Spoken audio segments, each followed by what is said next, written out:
Hi, folks. This is Don Meisner with the North Country Fishing Report. You know, one of the things I do this time of the year is start thinking and preparing for next year. I think of all the different things that I've learned during the year, the things that I want to do better next year. And I want to pass on one of the things that's really struck me this year that I think you might be interested in, and that is hooks. The hooks that we use, how we use them, what they do, what they can't do, all these different things. We don't realize it, I think. A lot of people just say, okay, get a hook. It's got a point on the end. It'll hook the fish, bring it in, and that's it. But there's companies like Mustad and Gamakatsu, there's so many companies out there that this is the only thing they do.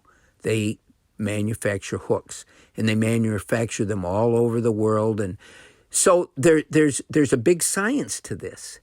And what did I learn this summer? Number one, I've learned that for the type of fishing I do, if I use small hooks, I used to think, okay, if I use smaller hooks, I'm going to have better luck because I'm using little baits.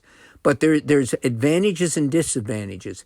A smaller hook, if you use a little bitty hook, then when a fish hits your bait, number one, it's not going to see the hook as easily. And second of all, it's going to ingest it. That hook is going to go into their mouth immediately. And theoretically, you're going to have a lot better chance of hooking them. But there's disadvantages to that. Number one, they're going to get hooked deeper and more quickly. Their instinct when they attack a bait isn't to enjoy the taste and chew it around a lot like we might do if we're having a meal. Their instinct is to hit it and swallow it. And if you have a little hook, it's going to get swallowed a lot easier, and you're going to have a lot more difficult time releasing that fish alive. The second thing that I've found out about hooks is that I've always had better luck using thin hooks, thin wire hooks. Yes, you get a snag or something, they can bend out and lose their shape a lot more easily. But if you're using light tackle like I do, using a thin wire hook, it will penetrate the fish much easier than a thicker hook. You don't have to set the hook as hard. You don't have to use as big a tackle and so forth. So thin wire hooks can work really well if you're using the type of technique where you're using little baits and it doesn't require you to yank and use heavy gear and set the hook. Third thing is that the angle of the hook is critical. You'll see hooks that are designed with different bends and different angles. Well, let me tell you something that I discovered, and I really discovered it one day a year ago. I was catching fish after fish using a little crayfish, a little soft plastic Z-Man crayfish in the Grass River.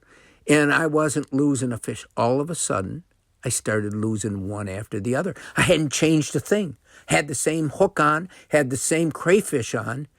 And when I examined it, I started looking, why am I losing these fish? Is the hook point got dull? No.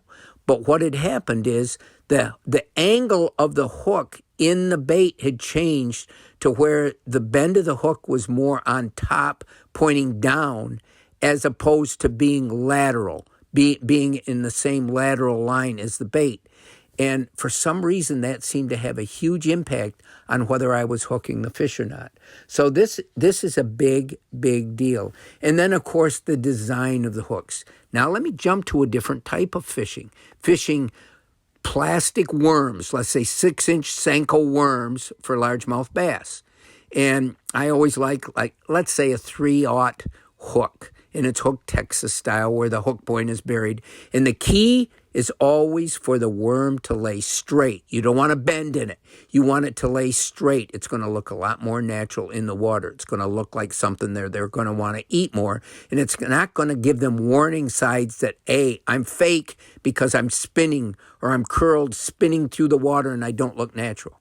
However, the type of 3/0 hook that you use can make a big difference. You'll see straight hooks, or you'll see them with a wide bend. And sometimes that wide bend can actually aid in helping that worm to lay straight on the hook. So there's so many factors to hooks. But if you take them seriously and understand that the choice that you make in the size, in the bend, in the thickness, and how you present it can make a big difference of whether you're successful or not. Until next time, folks, this is Don Meisner with the North Country Fishing Report.